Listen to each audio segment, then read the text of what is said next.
Marcus, what about you? Where's the lucky girl? Lucky. There's no lucky girl. Oh. There's no lucky girl. Martins and Cecilia. Oh God, who are these cuties? I remember as I was watching the last episode of Abattoir Series, that was the question in my mind. I'm like, hey, these cuties, you guys are too cute too. Hi everyone, my name is Oluwade Milade Ayo and I welcome you back to my YouTube channel. If you've been with us for the past 5 weeks thereabouts, you're gonna know that we've been doing something. You gonna know that we've been doing something. Yeah, we've been reviewing Abattoir season 6, and today we are going to be reviewing, or I am going to be reviewing episode 5. Woo! So we are 5 episodes into Abattoir season 6, and I know these past 5 weeks have been wonderful. I've been full of laughter, full of lessons. Oh, see, Abattoir is just complete and power packed, and I know that you have gained so much spiritually from these past 5 weeks. So today we are going to be reviewing episode 5. Let's get right into it. Now, this episode, I think that something I find interesting about episode 5 is that there are not much stories. Like the thing about Abattoir generally is that there are a lot of storylines. But you see this episode 5, the stories were not much. What I mean is that we can count on our fingertips how many stories were involved in this episode. We know that the title was rat poison, right? The title was rat poison. So the scenes that we saw, Officer Gabriel and the other guy at the morgue with the dead bodies covered, that was not even really like part of the story. But the main things were Hyena, Officer Pius, their family side, then I can say Martins and Cecilia, and then Engineer Kolapo and everything as regards the government or governor campaign. So it's like we just had three main things in this episode, but one way or the other I just found a way of extending. So that's something I really noticed in this episode, and I was like, not much stories were told, but it was such a beautiful episode. But by the time that I saw that the title was rat poison, I'm like, hey, Officer Pius, will you learn? Will you ever learn? Oh God. So let's talk about episode 5 in more details now. Episode 5 started with Officer Gabriel. That was the opening scene. You know, from the previous episode, Officer Gabriel was already agitated about how uh, there were not 5 bodies, but then now it's only 4 bodies, which means that Hyena is missing. And so she went to the morgue to confirm.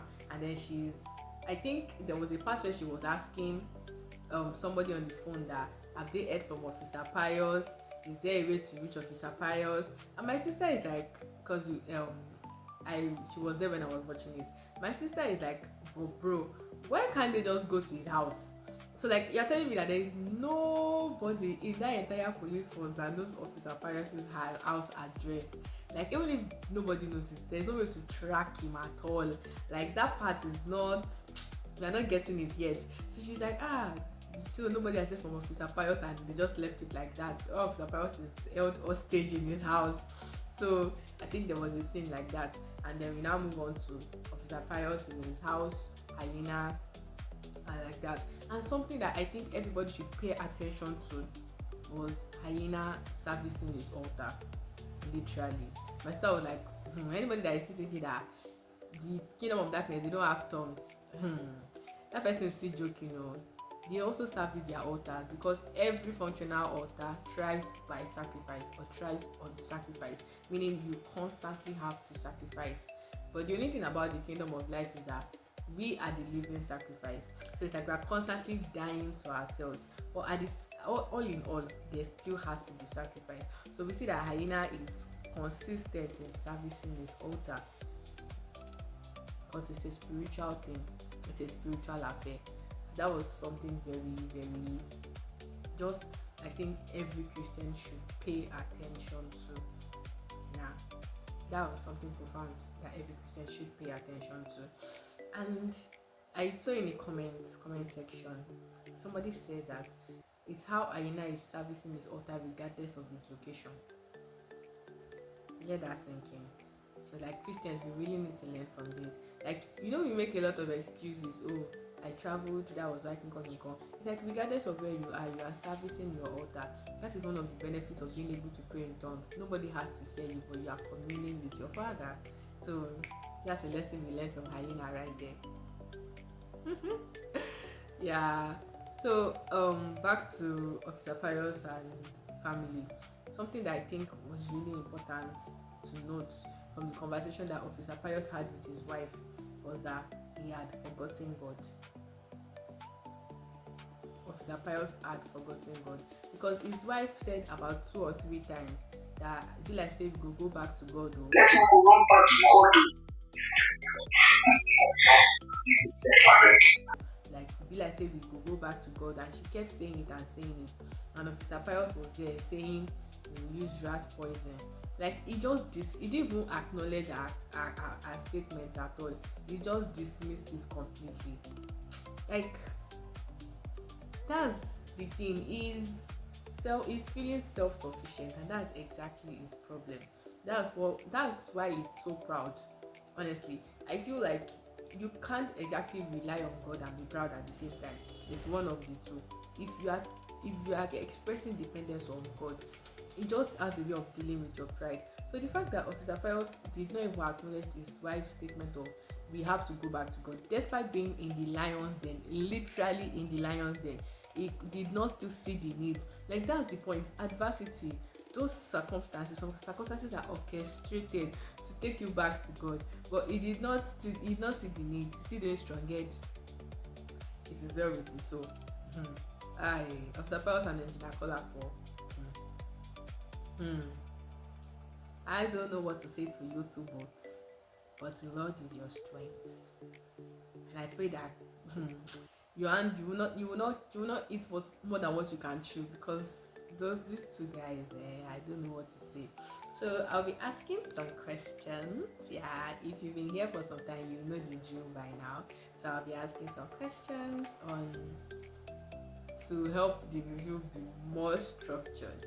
So let's start with acting and performance. Now, from Zion Culture's reviews, because these guys are my favorites, I like to boast that when we're talking about Zion Culture, I like to boast that I'm their number one fan. Like, jokes aside, even my last year's YouTube end of the year recap, my YouTube recap, Zion Culture was like I think the first number one channel that I watched in 2025. So you guys are doing well. Now I observed something that Ife James usually does. When a character is supposedly bad in a movie or a series, people tend to dismiss the character in the sense that they don't have open hearts or open minds towards the character, so they don't learn from the character. But the truth is that you can learn from a character, whether good or bad. So I started paying more attention to the supposed characters that I did not like, and that's part of how we're able to draw a lesson from the life of Hyena. So I think that's something you should do too.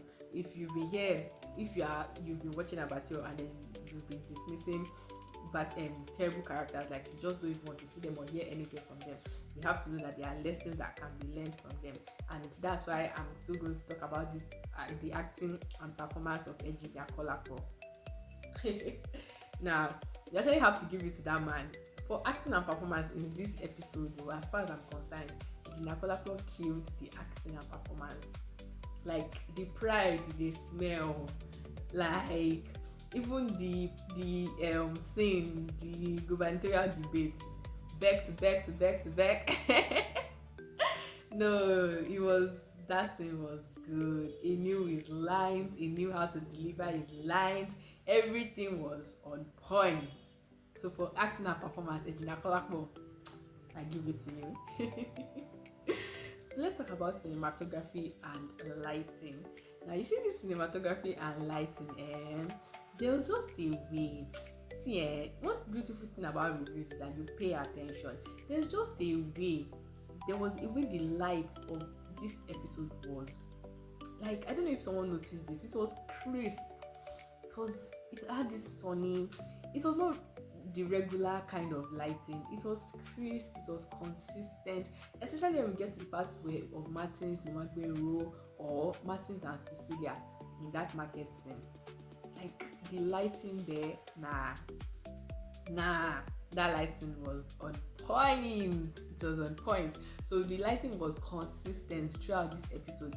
Only the parts that involved, of course, Officer Pius's house and Engineer Kolapo in the gubernatorial debate. And I think the place that was used, when my sister mentioned that she feels like that place was a church, the place that was used, isn't that DGC? Not be DGC, be that the Reading Generation Church. I think that's definitely DGC. So you actually have to commend the crew for making that place look like what it was, what they had in mind for a gubernatorial debate. Now that was some good work right there. Honestly, I think that there are so many things that I just loved about episode 5, honestly, because I'm remembering the scene between Kante and Rambo, and I'm like, what was that? Say you don't get sense. Say, I don't get sense. People now, as you don't follow Jesus, you don't get sense. I say, I don't get sense. That scene was just, it was just so funny. Like, it was literally just so funny, and it's how the humor was communicated. Like, that part was very, very funny. So I'm just going to talk about the key things and lessons, then the camera movements, the angles, that's the technicalities, and every other thing that I think I need to talk about in this episode, or any other thing I think needs to be mentioned in this episode. Now, some of the key things and lessons we have talked about, the ones we can learn or we have learned from Hyena, which is servicing your altar. As a priest, you are supposed to service your altar, and then how pride goes before a fall, and the way Engineer Kolapo and Officer Pius are going. Honestly, from the left of Officer Pius, I think that's something that we can learn. When you put yourself in a position that you make God, when you put yourself in a position that makes it look like you don't need God. God is a gentleman. Jesus is not a gentleman. He will go force himself on you. He will let you be, and you can see how well Officer Pius is doing, handling his life by himself, right? So now another key theme and lesson, and something that I think that many people probably did not pay attention to, was where Kante quoted John 3 verse 16. Yeah, and then he was like, Rambo was surprised, like, Kante, how are you able to quote John 3 verse 16?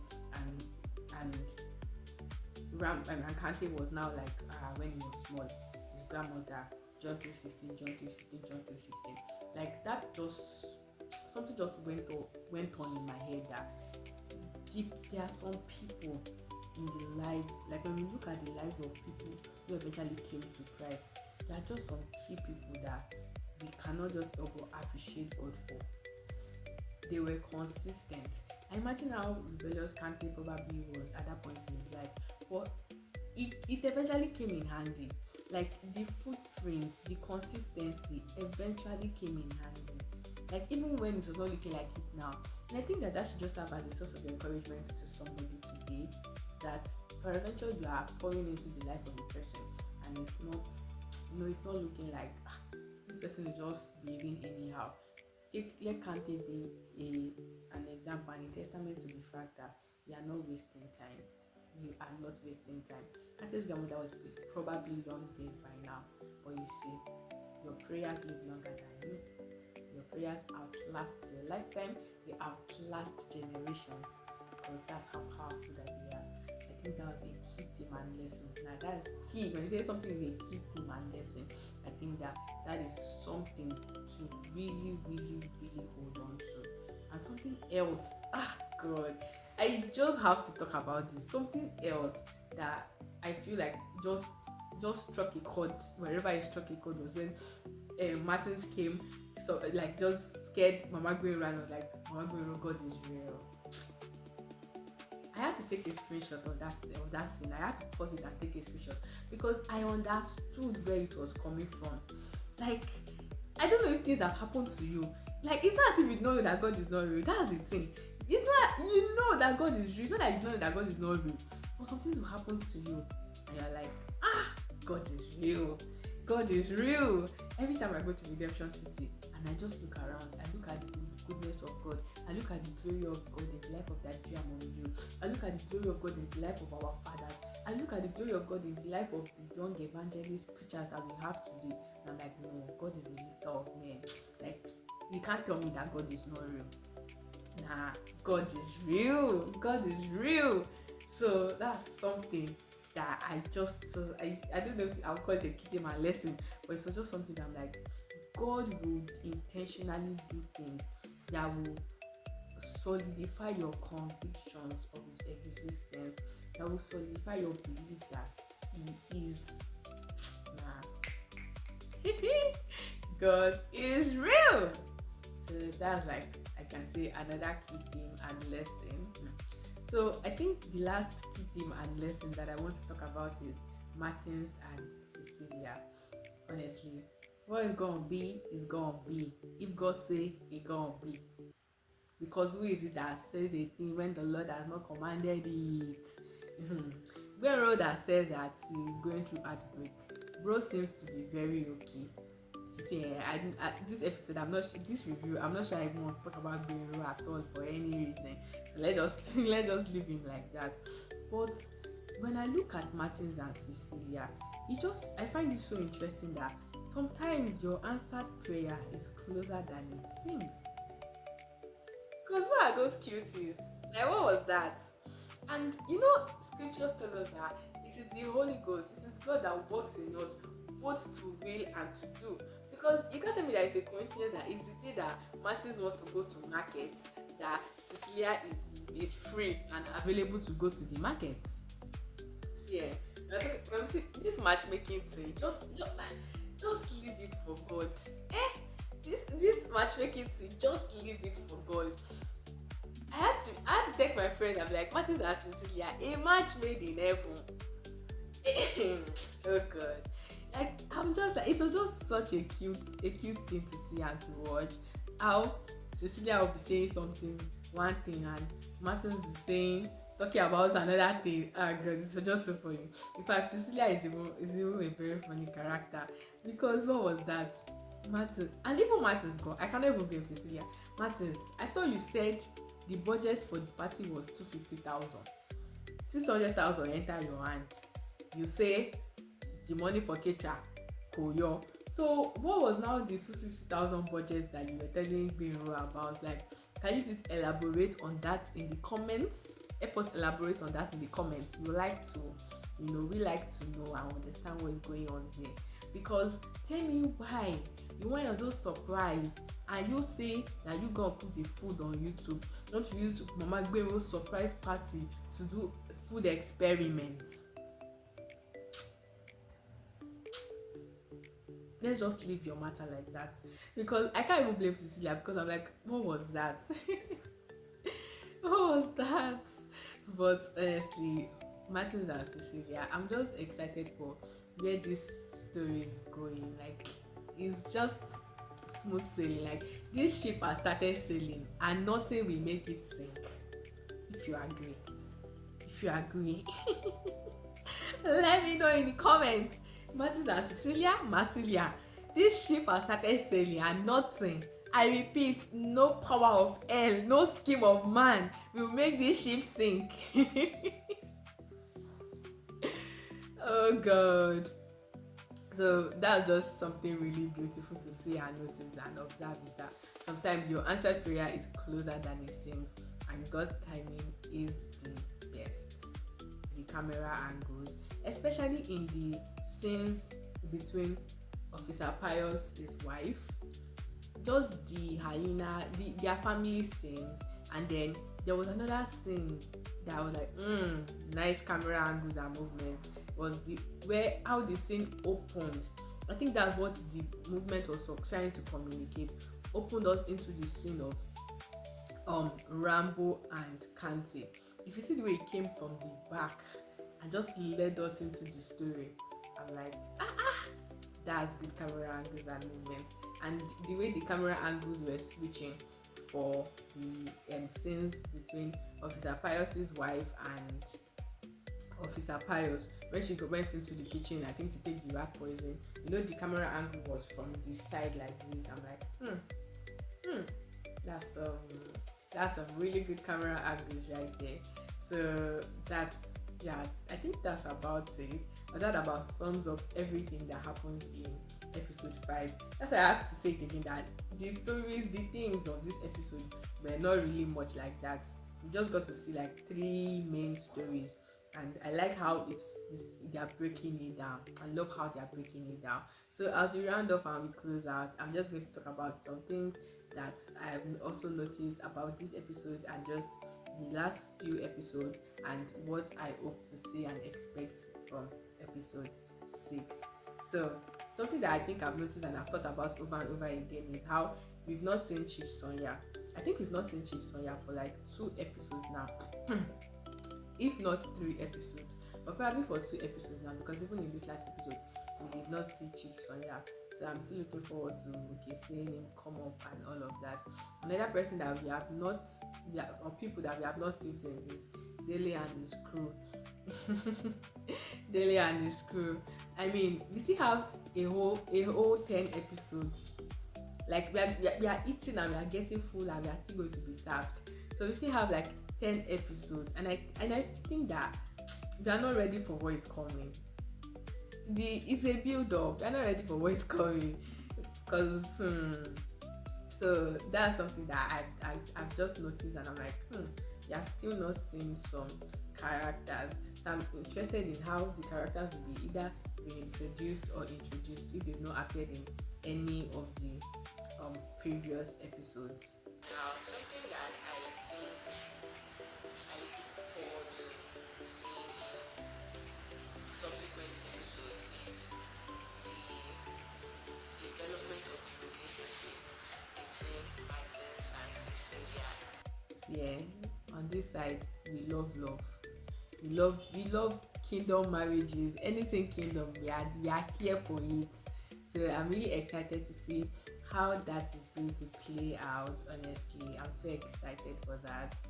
That's like, I'm just here ready to be blushing on behalf of Martins and Cecilia. So that's something I really look forward to in the next episode. And Officer Pius,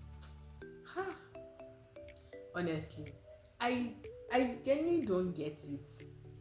I think that's the problem. When you're full of yourself, you tend not to be able to think again, like think properly again. Because even the wife had to ask him, gun did not kill hyena. You are telling me to use rat poison. Now, they served hyena the food, and that was the last thing. They served hyena the food. The wife was shaking. I just remembered something. She said she liked to. I said she liked to dey sweat. Na so her hand dey shake. Like, from there you should have already known that, bro, your cover has been blown already. With all the questions that he's asking you, now say his daughter should come and eat the food. See, it is well. Officer Pius and family, may the Lord deliver you, and may all of you have sense. In Jesus' name, amen. So thank you very much for staying with me to the end of today's review. I hope you enjoyed it. I hope you had a wonderful time. And if there's anything that you think that I did not talk about that I should have mentioned, or something else that stood out to you, something you noticed, a lesson that you learned, please do yours to drop it in the comments. And of course, do not forget to like, subscribe, click the notification button, and you know what the last thing you are supposed to do. Yes, share to your friends, share to your families, because you don't want to enjoy the premium content alone. Until we see you again, bye.